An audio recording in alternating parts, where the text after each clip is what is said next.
This is episode 17 of the Artist to Artist podcast. My name is Angie. I'm a freelance makeup artist and makeup artist educator. And today's episode is for those of you who are thinking about going full time as a makeup artist at some point, whether it's in the near future or this is your long term plan. Even if you're a makeup artist that isn't thinking about going full time, you're happy as a part time freelancer, or maybe you're doing work seasonally, you are still going to be able to find value in this episode for sure, because working as a pro in any capacity takes so much work. There isn't a lot of information out there about how to do this properly. And my transition from working part-time as a makeup artist to full-time was one of the most jarring things that has ever happened to me in my life. It's something I still remember to this day. It's the reason Artist to Artist exists. So we're going to talk all about that in today's episode. The other great thing about this episode, this will be a great way for you to get to know me. Maybe you're considering buying a course from me. Maybe you're thinking about following me on Instagram. Maybe you're thinking about subscribing to this podcast. This episode is going to give you more information about my background, about why Artist to Artist exists in the first place, my approach to makeup artist education and training. So there's going to be a lot of helpful stuff in this episode today. The other reason I wanted to do this episode for you is because every Monday on Instagram, I do a makeup artist Q&A, 9 a.m. Eastern Standard Time. I do this in Instagram stories, and the questions I always get asked are about what it takes to transition to being a makeup artist full time. So I'm going to go through a lot in today's episode, and at the end of the episode, I did put out a call for questions about transitioning to working full time as an artist. So I'm going to do a quick Q&A at the end of this episode.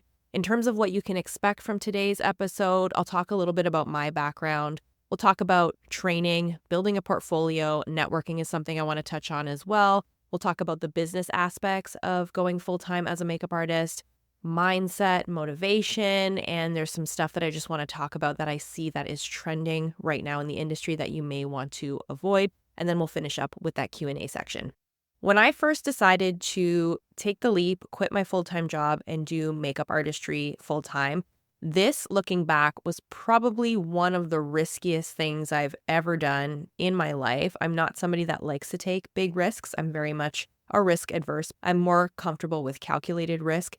And I thought I knew what I was getting into working full-time, but it turns out I really had no clue what I'm doing.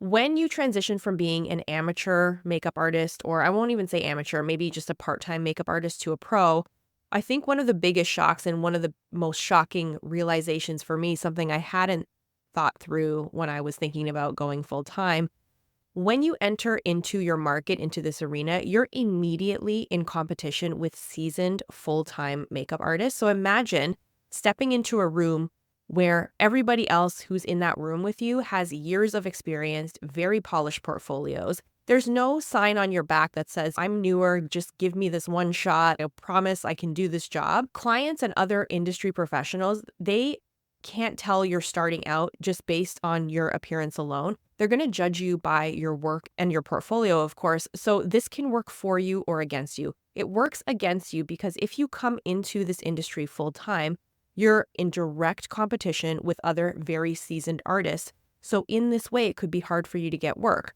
If you come to Toronto and you say you want to work and do commercial work, you're immediately in competition with me, the friends I have. You're in competition with agency represented artists. So this is where it can work against you, because if your work doesn't look good, if you don't have the skills to really cut it on set, you're going to maybe get an opportunity, but you probably won't get called back, or you're not going to get that opportunity at all because you just can't compete with people who are more experienced. So that is where it works against you. It can work for you if well trained in the fundamentals, your work looks good, you present yourself as professionally as possible from the beginning. You have to think of it like you need to blend in with professionals in order to stand out to clients. So it's important to remember, again, you know the basics inside and out, like your color theory, working hygienically, and your baseline good at doing makeup. That work is going to speak for itself. You're going to have to take time and build your portfolio. But if you show up to the opportunities that you do have with all of your stuff together, professional demeanor, your work ethic is strong, you're going to have more of a chance versus just showing up, deciding you want to be a full-time makeup artist with no formal training, not a lot of experience. You're going to be really behind the eight ball if you do that. So that's really the double-edged sword of working as a makeup artist. This example is the best way for me to explain how it feels when you eventually decide to go full-time. And I'm sure some of you who are working as part-time freelancers right now, you're feeling this. You're just immediately in competition with everyone in your market. You're essentially competing for jobs against makeup artists that have years and years of training. This is why you hear me talk about, especially for newer makeup artists, you've got to get around people who are more senior than you so you can learn how to present professionally. You've got to see every opportunity to do makeup as a chance to build your reputation, showing up as a professional. At the end of the day, if your makeup does not look good, all of this other stuff isn't going to matter because people aren't going to book you sometimes just solely based on that. You have to get your work to a level where you can blend in with other professionals in your industry. The biggest wake up call to me, I had so many years of experience when I was working part-time as a makeup artist. Since I was a teenager, I was doing makeup. In my 30s, I decided to quit and go full-time. The minute I was around makeup artists who had been doing this full-time, because it's a different thing, when I saw their work and I saw how they were handling things on set, I just wasn't at that level. So that was a big reality check for me. And I think this is something that you're probably going to experience no matter how much preparation you've put into your decision to work full time. There's so much about this industry and about this job that you have to learn all of the ins and outs. It takes years of really immersing yourself in the industry to be able to learn all this. So when you do decide to go full time, you're not going to know everything right away, and you have to be okay with that. And you have to understand that it's likely you're going to be a little bit behind the eight ball, no matter how great you think your work is, no matter how many clients you had when you were part-time. The full-time makeup game is a little bit different. So I think for me, that was the biggest shock. And that's why I had to double down on making sure I presented myself professionally, making sure just my fundamental skills, my application skills were top notch, and I could get my makeup to look like the other artists I was seeing. When I saw their work, it's like, okay, that's a full-time makeup artist work. What I was doing was just not quite there because I just simply didn't have as many hours invested. I hadn't practiced as much. I wasn't working as much. This for me was the biggest shock, and I think you will also feel something similar when you spend more time in the industry and you start to make that transition from working part-time to full-time. Before you decide to go full-time or before you take your career to the next level, just make sure you're trained up in those fundamentals. This is one of the reasons why I offer the courses that I offer. Everything that we do starts with color theory. If you don't know color theory and you don't know how to implement it in your work, it's going to be very difficult to do anything else. And you might make it for a while just following YouTube tutorials, kind of going by instinct, but eventually that is definitely going to catch up to you. So make sure you have good training in the fundamentals, color theory. Hygiene is also very important. This is something I've talked about for years. If you cannot work hygienically, that's the first sign of a makeup artist that is not a true professional. Part of working hygienically means your kit is clean and you're presenting your kit well. And this is something that people notice. Since the pandemic, more people have asked me questions about how I'm working, how I'm cleaning and disinfecting things. So this is another fundamental skill in makeup artistry you want to be trained in. Also in terms of your education and training, and I don't want to get into this too much right now, but it's really important that any education and training that you're doing to prepare yourself for working full-time or just to become a better makeup artist, there is a need for really strong mentorship. And I think you will find your career will be better if you have and can find a good mentor. And when I say the word mentor, I mean someone that is doing the work that you want to be doing, that you can connect with, that's either in your market or somewhere else, but the type of work and style that you work in is aligned with this person. I don't mean a person that just simply has a million followers and is offering up a course. You need to find someone that has already walked the path that you want to walk. Part of educating yourself properly to be able to do this job as a professional does mean you need to have good quality education. However you find that, you do have to have mentorship. You do need someone to look at and assess your work because you're not going to know what you're doing wrong until you have someone else's eyes on your work. And when you go out there and work on a set, there's 10 people's eyes on your work. There's a lot of people really critiquing what you're doing and how it looks on camera. So part of your education, there has to be that opportunity to have feedback on your work. We all work in this bubble. We're not often working with other makeup artists. And the only time we really get our work critiqued is when we're on the job. And sometimes it's too late to help improve the look of your work, to make sure you're doing things that are going to look great on camera in still photography. So this should all be part of your education and training just generally as a makeup artist. But it's very important that you do all this before you decide to go full time if you haven't done this already.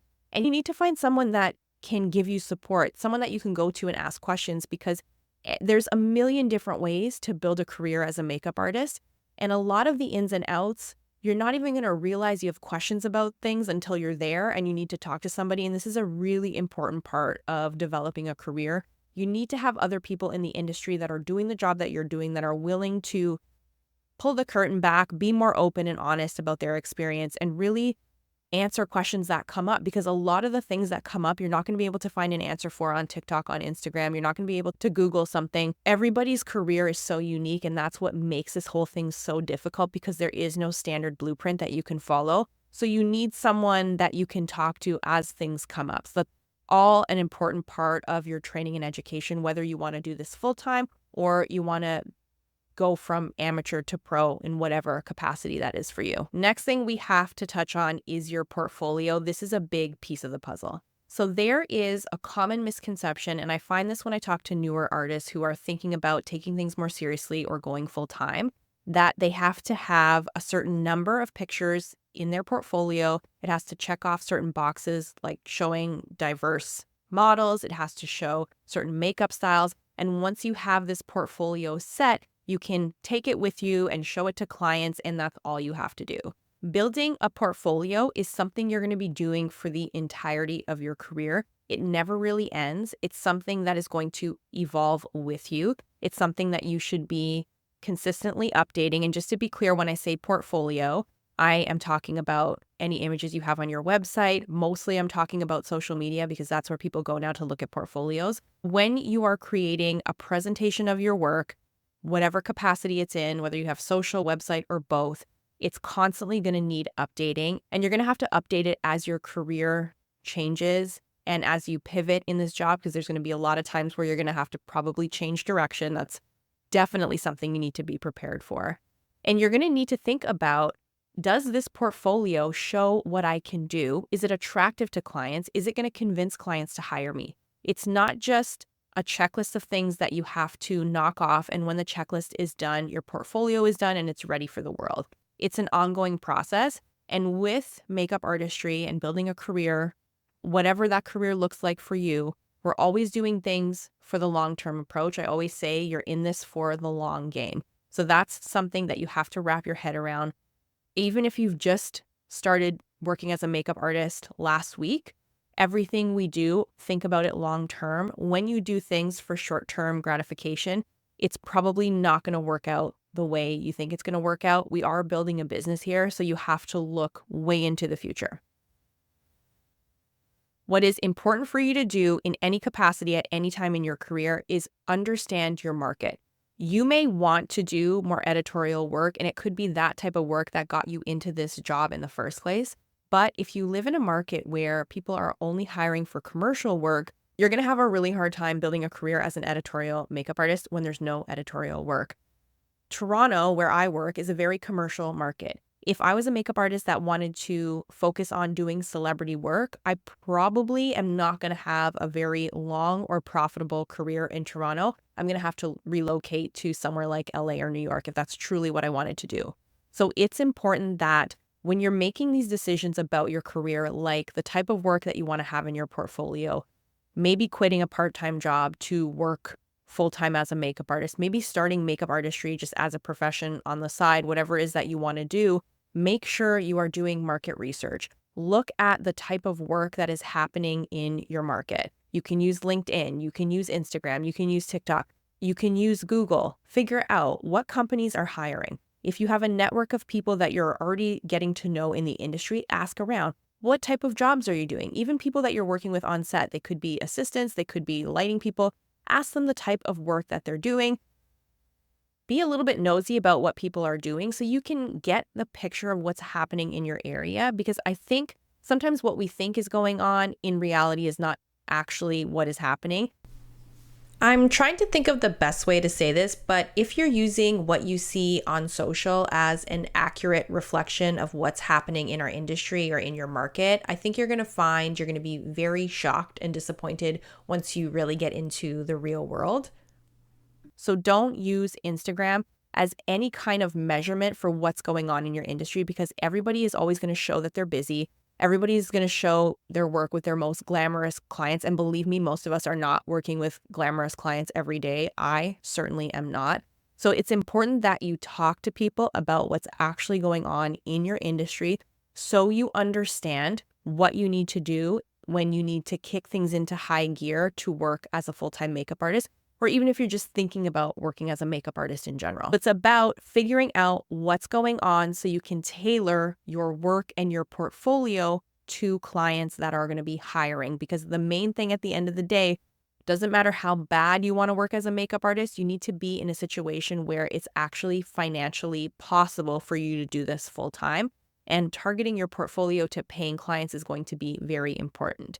Now, I know there's probably a lot of you listening saying, how do I even build my portfolio if I've been working part-time or not at all and I want to go full-time and I don't have a lot of connections with other photographers, other people in the industry? It's not as hard as you think. And remember that we're playing the long game. There's very few shortcuts to get from point A to point B. If you don't hear anything else I'm saying to you in this episode, just remember, if someone's selling you a shortcut, I promise you, it's probably not going to be true. Everyone has to start somewhere. We all start in a place that's not glamorous at all. We all start doing makeup on our friends and family, and you build slowly. To build your portfolio, if you're starting from zero, from the ground up, it starts with that market research. You figure out the clients that are hiring in your area.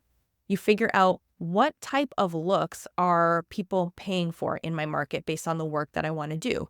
You then create those looks on your friends and family. You take really simple photos with great lighting with your phone, and you start to post so you have evidence that you're doing makeup.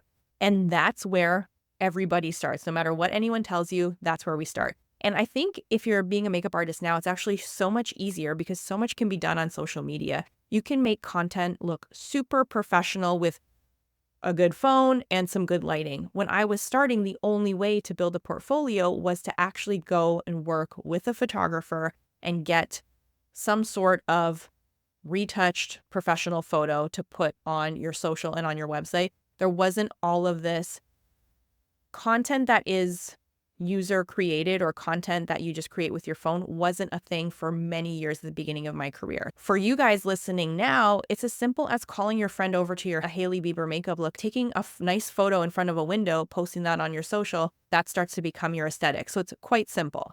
From there, you're going to get as many people as you can get doing that. If you're in a situation where it's all natural beauty looks in Toronto, market is commercial. Natural's my specialty because that's what gets me paid. That's what I love to do. So I post natural makeup looks. When people are referred to my social, whether it's a bride, whether it's a commercial client, they see that I can do natural makeup looks. And I have a mix of things on my feed. I'm definitely posting more stuff from my phone because a lot of the times too, you may collaborate and go on a shoot with somebody and you'll get photos that are not usable. You may do a wedding and you won't find one good photo of your makeup. So you've always got to get your own content. Start with your own stuff, but just make sure you're doing makeup looks that are going to lead to some sort of payment in the future. If you're doing all these crazy, I don't even want to say editorial, but just like really weird makeup looks, and there's no market for that where you live, you're just kind of wasting your time and your effort. It's about building a business here, and people are not going to hire you if they can't see that you can do the job. So you start there. From there, you're going to take that pre-existing portfolio you have of just the photos of your friends and whoever, and you're going to start networking with photographers who are at your level in the industry. If you're new to the industry, it doesn't matter how old you are. And this is not a situation where age matters, it's your experience level. So if you're newer to the industry, you look for photographers that are aligned with your level of experience and you start your networking there. And when you talk to these people, you want to make sure that you have a goal in mind for what you want to get out of any TFP or collaborative or creative shoots. It's not wise to just mess around and see what happens. You need a plan, you need a mood board, and you want to make sure you're doing work that is eventually going to catch the eye of someone who needs to be paying. So when you're networking with photographers, you want to make sure that you are both aligned. So that's a really important part. And this is how you're going to build your portfolio. And you're going to continue practicing on your friends and family or whoever you can get. Put a call out on your social, in your emails, whatever you need to do to get people in your chair. You're going to take photos. You're going to flood your Instagram or your social with that. Then you're going to reach out to photographers. As you get professional photos from photographers, you're going to remove your older work that's not as good. You're going to keep your best professional photos. You're going to make sure you're getting content from every shoot that you do, behind the scenes, all of that. And you're just going to continue to do that. And as you improve your skills, you're going to get access to better photographers. The photographers that you're working with, they're also going to improve. So your work eventually evolves. If you're thinking about working full-time as a makeup artist, this is something you need to start on right away. If you wait until you kind of cross that line from being employed maybe full-time somewhere else to working full-time as a makeup artist, building your portfolio takes years to do. Getting good at makeup application, like really good, takes years. So this is a very slow process. If you're someone that's kind of in the early to middle phases of your part-time career as a makeup artist and full-time is where you want to be, you really have to go hard on your skills, your actual makeup skills, making sure you can capture content and your networking. When I was working full-time, I used every single weekend, vacation day off that I could get to shoot, to practice. That's what I was doing. When I started working full-time, I was getting jobs here and there. It's not going to be full on, but then every other weekend day off I could find, I was trying people for creatives. Didn't matter what, if we were somewhat aligned and I felt like I was getting along with them, I would try working with photographers. Even if they were completely unknown, I just kept chipping away, and that's how I ended up building my book. So building your portfolio is a big step. It's something doing right from the beginning, but you really have to focus in if you think you're going to be doing this full time on a portfolio that is going to convince clients to want to pay you to do work. Of course, we have to speak to networking. When you eventually go full time, networking is something to do weekly, if not daily, and it's something you also need to keep up with. It's not a situation where you become a full-time artist, you send out 30 emails, and then you don't do anything else and things just magically happen and you get to know people and people email you back. No, it's again, momentum. You have to keep working away at this. And there's usually two types of networking that you need to be aware of: active networking and passive networking. So active networking is the networking we know as networking, where you're reaching out to people, you're meeting new people on set, you're connecting with people on social media, you're making an effort to stay connected with people in your industry, not just people that can get you jobs. Anybody that you work well with, you want to get to know. Wardrobe stylists, hairstylists, other makeup artists, photographers, producers. You need to really get to know who the players are in your industry, and you need to continue to work at this. Passive networking is what happens in your referral network. When you show up to a job, you do really great work, you're super professional, easy to work with, everything goes well, you've started to build your reputation. And it's your reputation that does a lot of the passive networking for you. When you show up 100%, no matter what it is, whether it's freebie, you're doing a wedding, prom makeup, you show up 100% as a professional, that's going to help you with your passive networking, and that's going to help you with your reputation, your social media presence, even just running into people that you maybe recognize from the industry when you're getting a coffee, leaving a good impression with those people so that your reputation starts to build and people start to kind of talk about you, pass your information around. That's what I mean by passive networking. So these are things that you need to be conscious of. Of course, you're doing this when you're part-time, but when you're full-time, it should be full on. You should be working at this every week, and you should be making an effort whereby you're putting time in your calendar to do all this, and you want to keep up with people, check in on people. This is how you're going to build your network, because your network is so important, especially when you're full-time. You need to keep creating connections for yourself, which will hopefully lead to employment. Another suggestion for you when you're thinking about building a business as a full-time makeup artist, you have to really consider this career choice as starting a business and building a business.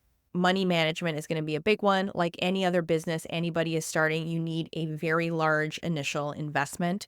This is going to be money to cover off your living expenses when it's slow, because it's going to be slow for a very long time, the cost to actually do the job. And it's things, not only makeup, your cases, any extra things that you need. You may need to purchase, I don't know, something for your website. You may need to purchase something to help you with your social media, apps, things like that. These are all costs that are going to come up. And this is all part of growing and running a business. And I think if you can shift away from the more emotional aspects of the job, because I think when I ask people, why do you want to become a makeup artist? Yes, there's this great emotional aspect. You get to be creative, you get to make people feel good, you get to interact with people, new things all the time. But really, if you can prioritize thinking about this as a business, yes, emotionally, we need to be connected to what we're doing, but sometimes our emotions can make aspects of this industry very hard. And when you think about it as a business, a lot of the emotional stuff is going to go away. Things like following up on late payments, dealing with difficult clients, setting your boundaries. All of this is much easier when you really see this as a business and you see yourself, of course, as an artist, but primarily as a business owner. If you are thinking about going full time, you are going to need a ton of savings before you go full time. And I would say if you have any outstanding credit card debt, make sure that is down to pretty much zero before you start working. Even if you have regular clients as a part-time artist, to lose a full-time salary, especially if that salary includes benefits from your full-time job, it's a huge chunk of money. And money does not appear out of thin air in this industry. No matter how bad you want to work as a makeup artist, it takes a ton of work. And regardless of when you're making this transition to full-time, you still have years of work ahead of you to build a regular clientele. None of this happens overnight. If it did, we would all have a huge client list. We wouldn't all be complaining about slow periods. This is a very hard business. Having a small business, being an entrepreneur, is very difficult. You can ask anyone in any industry how challenging it is. We are no different. So you have to make sure financially you're going to be okay, because it is so easy to go broke doing this job. And you don't want to make financial decisions based on things you're seeing on Instagram land or things that people are selling you about the job that are so far from the truth. I am telling you, as someone that has been through this, I thought I was prepared financially. I had no credit card debt. I had savings. I blew through that very quickly because I was basically making less than minimum wage in my first couple of years. And I left a full-time job that I was at for, I think, 5 years. So I was making a really good salary. That all vanishes as soon as you leave. There's a big financial component to seeing this through and making sure that when you leave your full-time job, you are okay financially. And if you have the help of a partner or your family, that is great. Here's a great example that I give people. Think about it this way. If you're thinking about quitting a full-time job, and let's say you want to get into bridal and special events, there's only so many weekends in a year where you can book weddings. When you first start, as I mentioned right off the top in this episode, you're going against people who have been running full-time bridal businesses for years. So it's going to be very hard for you to get your foot in the door, especially if your work isn't there, you don't have a strong social media presence, and you don't really know how to do this job full-time yet. It's going to be challenging to get to that level quickly, and it's going to take you a while to replace that full-time income because you're not going to be able to charge the same as a makeup artist that's been doing bridal for many, many years and running a full-time bridal business. With that being said, it's going to be quite some time before you replace your full-time income. It's also very hard, depending on the market that you're in, to get into things like commercials, the union. It takes time to do this.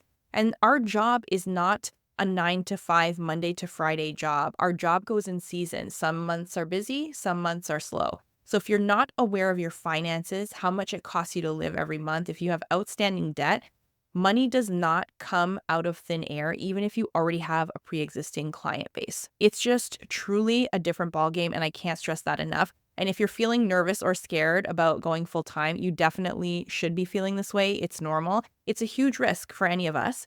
And I think even the most prepared people are still going to feel like they're a little bit in shock, even if you have support from a partner or you have support from your family, or you're in a situation where maybe you're just coming out of high school and you're going into this full time. There's a lot of learning that has to be done. It's still a very slow process to build a career. You have to expect that that is going to be your reality. And I'm not just being negative Nancy here. This is how it goes for all of us. It's slow. We all have to be smart with our money. We all can't buy every new eyeshadow palette. It's just not the right thing to do because when money's tight, believe me, it's very tight. And sometimes, and I've said this talking to a lot of friends of mine, it's just sometimes success comes when you can just outlast everybody else and you can be smart with your money and you can make it through slow periods. Your career opportunities sometimes come when other people have tapped out, can't afford to do it. They'll leave the industry and more opportunities will come to you. These are all things that you have to consider. One thing that I really want to mention here, and I'm going to use my courses as an example, talking about money management. As a course creator, I'm actually shocked at how many people purchase courses and trainings from me and never log in. And I'll tell you why that's surprising to me. I'm not trying to call anybody out, but I just want you to understand the value and the whole money management thing. So my color theory course is just under $500. That cost is going to be probably a day of work for some of you, 2 to 3 days of work for some of you. And to just spend that money and then not actually get any learning from it, it's not a good investment. You want to make sure that whatever you invest in, whether it's products, courses in education, and especially courses in education, see things through because that money you're working very hard for, and you won't realize until you're full-time as a makeup artist how much work you have to do to get full-day jobs, to get jobs that are paying a decent amount. It takes a lot of hustle and a lot of work. So when I see people buying my courses and not even logging in or not even seeing them through, that is so much work for such a waste of money, and you're not learning what you paid to learn. Even courses that you purchase that are maybe you see are not great, you're still learning something from that course. You might be learning, oh, hey, you know what? I'm doing a lot of the stuff that this pro artist is doing already. That's learning something. That's going to make you feel more confident when you go to your next job. For my color theory course, for example, I'm giving you fundamental training that everybody needs. And on top of that, there's bonuses in my course where I'm giving you stuff to help you build your business. So to pay 1 day, 2 day, or 3 days of work as a makeup artist and not even take advantage of the training and education that you're paying for, if you do this more than once, which we've all made this mistake, we've all bought things we didn't need, we've all bought trainings and courses we never got. The more you do this though, I need you to understand like how much work you're doing to pay for things like that. Please keep this in mind when you're making buying decisions. If you're investing in education, see it through, take advantage of things. If you're buying a course with me, get in there, finish the course, tap into my knowledge. I'm giving you an opportunity to learn from every mistake I've ever made, which is basically all of them 3 times over. I'm letting you come into my world and take information from me that you can use to build the business that you want to build. And if you're paying for anything where you have access to a makeup artist that's doing what you want to do, take advantage of that access because in some markets, it's going to be very hard to find a makeup artist to help you and train you in some of the ways that myself and other makeup artist educators are training. That's just a side note I wanted to mention because I know buying into training and education is a big thing when there's any kind of shift in our careers. And I want to just make sure you're making smart financial decisions, you're going to the right people, and you're actually making use of the training that you're paying for. We've got to talk about mindset and motivation because it's a big factor when it comes to working as a makeup artist in any capacity. When you decide to work full time, it's a different level of stress. When you're running your own business, starting your own business, you've got to take care of your mind and body. I say this over and over again. A healthy makeup artist is a successful makeup artist. If you have problems with your mental health, if you're not taking care of your body, you're going to have a short career and you're not going to be as successful. You're also not going to be able to do as much work as somebody who is taking care of these things. And just getting your mind right, getting your body right, it's going to give you a huge advantage to other people in the industry because you're going to be able to be more resilient. And if there's one characteristic you have to be resilient. This industry is relentless. It changes on a dime. People are challenging to work with, so you need to have resilience. The other thing that's important to know, you are not going to be able to even come close to predicting the mistakes and failures that are going to be happening to you, regardless of how much time you spend on social, how many videos you watch. Things are going to happen. Failures are going to happen. Mistakes are going to happen. You're not even going to see them coming. Believe me, the stuff I've screwed up on, the things that have happened to me, I could have never predicted. And I like to think of myself as a very prepared person, but I can promise you the failures you're going to have to overcome, the mistakes that you're going to have to make, You've got to see these as learning opportunities and you have to be thankful for them because they're just going to keep coming no matter how long you've been doing things in this industry. I still make mistakes on jobs. I still screw up. I still miss out on opportunities sometimes because of my own faults and things that I haven't done correctly. I'm still learning all the time. If you can go into this industry not afraid of screwing up, of failing, of making a mistake, you're going to be so much better prepared than everybody else. While everyone else is crying in their car after a shoot, you're going to be like, you know what? I screwed up today, but thankfully I made this mistake. I learned this. I'm not going to make this mistake again. And now I'm ready for my next challenge. That's how you have to approach working in this industry. And you also just need to check your ego at the door because another thing that is so surprising when you get into this, I think social paints this job as we are so important and we're just this big part of the crew. And a lot of the shoot revolves around our makeup looks and what we're doing. And I don't know, for me, that has never been the case. When you show up to a job, you're an employee like everybody else. You're not special. The world does not revolve around you on a set. So your ego really has to be checked at the door. And it also helps to check your ego at the door because you're going to be humbled time and time again, especially in those first few years when you're working full time. Let me tell you, for myself, this is a time in my career I will never forget. I was so humbled once I started working around full-time artists. It was just like someone cleaned my glasses and I had a clear view of everything and I couldn't believe what I was seeing and I couldn't believe I thought what I thought about the industry. We all have that point, especially when you become really part of the industry, when you get to work full-time in this. It's just you see things in a completely different light. Check the ego at the door. Have some humility. Be humble on sets. Just be nice to people. Make sure you are open to learning new things because you'll learn something new on every single job that you work on. No matter the job, you're going to pick something up. I think that's important. And just being comfortable with a certain level of risk is also going to get you far.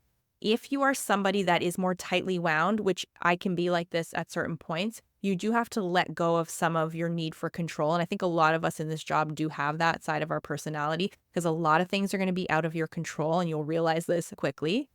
Being comfortable with taking risks, taking big swings, getting over some of your fears, maybe networking is something you're uncomfortable with, maybe putting yourself out there, maybe pitching yourself to clients is something you're scared of. You gotta push through that. You've gotta put it on the line sometimes because a lot of the times it's putting yourself through those riskier behaviors or those uncomfortable things is what is going to reward you in your career. Just know this is hard stuff. It's not an easy career by any means. It still surprises me to this day how difficult things have been, ups and downs for sure. And you can just expect that things are not always going to be smooth sailing, but it's fun to be challenged. Anytime I lose a client, something happens, I just like, okay, what can I do now? Like, how do I pick myself up? How do I pivot? How do I continue doing what I love to do? It challenges me in a way that keeps me motivated. So if you can wrap your head around that, you'll be good. I have to talk about social and how this job is portrayed on social. I can't leave this episode without doing this.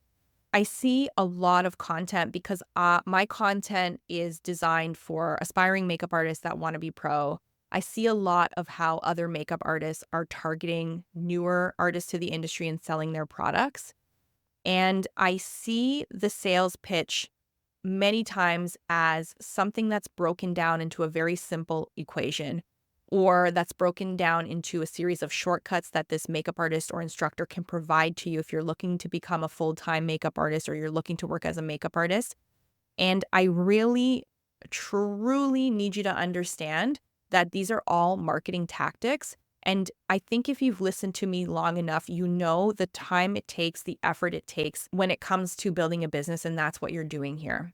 Yes, you can make over 6 figures a year if you book a certain amount of weddings and a certain amount of commercial clients, but I don't think what people are seeing is how many years it takes to get to that point, to get to where every weekend that you want is booked with a wedding. Anyone that's selling you this, they're doing you a real disservice. And I just need you to come out of Instagram land and come into the real world. And I know how these things will grab your attention. A lot of the ads on social are designed for that. They're designed to speak to your pain points. They're designed to make you feel like this person or artist has the solution to your problem. And there's going to be some things that you will learn from programs like this, but I just need you to have one toe in the real world And sometimes if you see, I don't know, a program that's $1,000, you might be just better off approaching a makeup artist in your city or where you live who's working full time, approaching them and saying, hey, I have $500. Will you sit with me for a couple hours, answer my questions, tell me how you got to where you were? You may get more value in that. But I just see these trends when it comes to courses, trainings, content that is telling you how to build a successful business. And anything that is simplifying it into 5 steps or make 6 figures after this program, which is 3 months long, I promise you, if these things actually worked, we would all be doing it. I would own my own house by now. I would probably be driving a better car than the Mazda that I'm driving. I would look a lot better. I would have more than 3 outfits that I wear all the time. Trust me when I say this, if it was that easy and it was a checklist of just bookings that you needed to get on a list for a year, we'd all be doing it, and we're not all doing it. And the other thing I need you to really hear me and understand is that a successful career in makeup artistry happens in so many different ways and in different forms. And you don't have to be a celebrity artist. You don't have to have 8 million followers to be profitable. You can do this career and it can be amazing. And I think you will find your dream job is going to look nothing like it does on social. I guess what I'm trying to tell you is don't use social as the tool that you use to gauge what success is, what this career looks like. Try not to do that. Try to focus on what's in front of you, what's in your market, what other artists in your industry are doing. That's more real than what you're seeing on social. We all know it's the highlight reel. You're never going to see anybody make a million mistakes on social. You're never going to see all the times people ate Mr. Noodles because they couldn't afford groceries. You're not going to see the low points of people's careers on social. It doesn't get views. It doesn't engage people. It doesn't sell courses and trainings. It doesn't sell products, that's for sure. Everyone's career is going to be different. What all of us want out of this career is different. What success is to me is going to be different to somebody else. People may look at my career and think I'm not successful because I don't work with celebrities. But for me, if I can support myself full time and do the job that I love, I see that as being successful. I don't have a fancy car. I don't travel crazy all over the world. I'm not working with celebrities, but that doesn't mean that I'm not fulfilled in my job. These are things that I need you to just always come back to. Last thing now for this episode is to get to some of the questions that I received from you on Instagram. And you know what? If you're following my Artist to Artist Instagram, please turn on alerts so you don't miss anything. My content is going to be ramping up and I post a lot on stories. For example, I asked, what do you want to know about working full time? I will answer your questions. When I do my Monday Q&As, I answer everyone's questions if I can. If there's something I completely can't answer, I won't. But 90% of the time, I'm answering every question. So I'm giving you an opportunity to connect with me directly, to tap into my experience. So take advantage of this. Turn on alerts on the Artist to Artist Instagram. So let's look at some of the questions I received. The first question is, what are some general signs to look for that tell you you are ready to move to full time, whether it's financial, whether it's skill-based?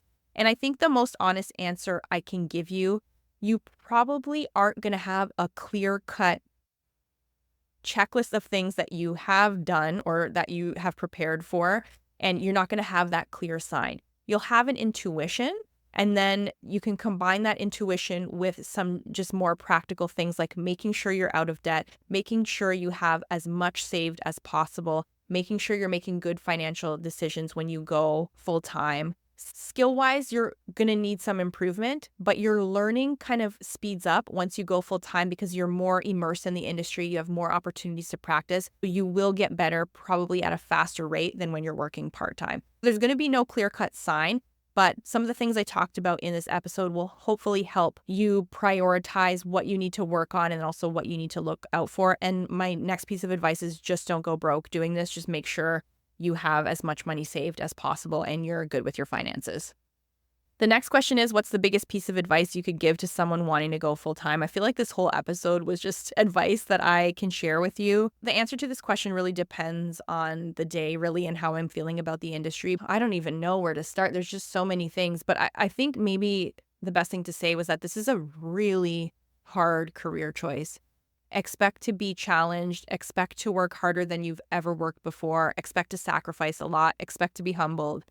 I think that's the main overriding thing is that it's just harder than it looks. Like truly, social just chops everything up into easy steps to do this. And if you do this, this will happen. If you book these things, you'll earn this much. It's just not like that at all. Expect to work really hard if you're going to be working as a full-time freelancer, that's for sure. This is a good question. How is it that others who go full time seem to get their big break at once and land big jobs? And that is just simply because once you are able to commit all of your time and energy, which is what it takes to build a career as a makeup artist, things are going to progress faster because you're immersed in the industry. You'll make more of an effort networking. Your work is going to get better. It's going to look better. People are going to notice you. You're going to post more on social. As you work more, you're going to be more confident. You'll be more confident talking to, be more confident posting on social. This is when things kind of happen faster. And when you create this momentum for yourself, and I know if you've followed me on social for any length of time, I'm all about momentum and just chipping away. The more momentum you create, the more things are going to happen for you. That passive and active networking that we talked about earlier in the episode, this all happens when you're posting more on social. You feel more confident about who you are as an artist going into jobs. You're pleasant to deal with. You handle yourself as a professional. When you have more opportunities to prove yourself, things are going to happen. Word is going to get out. People are going to refer you and just things seem to speed up. So you're noticing that because that is what happens. That's what happened to me when I went full time. It's just I was working on makeup all the time. I was getting better with my application. I was relearning things that I needed to relearn. I was meeting more people. My book got better. My skills got better. My confidence got higher. That's how things happen. And this is why I tell you, take every opportunity, whether you're full-time, just starting, part-time, whatever, to present as professionally as possible and make sure your work looks good. And that can't happen without your fundamental training. So if you're processing all this and you're thinking that you want to do this full-time, keep in mind all of these things. But at the end of the day, if your work doesn't look good, hard to do all of the other things that need to fall into place to make this career an option for you. The next question is it possible to become a successful makeup artist by working mostly during the week? And I think the answer is yes. But I think this is something that comes over time, and it's really going to depend on your market because you have to see the flow of work. You don't want to be bridal. You'll have to make sure that your market is more commercial. If it is, you're going to have shoots more or less between Monday and Friday. All of my corporate clients, more commercial clients, we don't shoot on weekend. However, you may find that people who you want to collaborate with will want to do shoots on the weekend, TFPs, creatives, because it's not going to cause them to lose any other work during the week. All of the skills development stuff happens on weekends. You do have to be open to doing some weekend dates for sure. But that's the beauty of this job. You can really make it anything you need it to be, provided the industry or the market that you're in supports what you want to do. If you work in a small town and all there is bridal, there's no chance you're going to be doing this during the week. If you work in a bigger city and it's more commercial, access to different types of jobs, a lot of the time those are going to be happening during the weekdays. And that's it for all of the questions. I really hope this podcast was helpful for you. If you'd like me to do any follow-up on anything I've talked about in this episode, you know where to find me on Artist to Artist on Instagram. Make sure you turn on alerts. In the show notes, there will be some more resources for you if you feel like you want to join me in one of my courses, if you want to learn more from me. All of that information will be there. If you like what I'm doing on this podcast, please share it with another makeup artist. Make sure you subscribe. And that's it for this week. I will talk to you next week. Bye, everyone.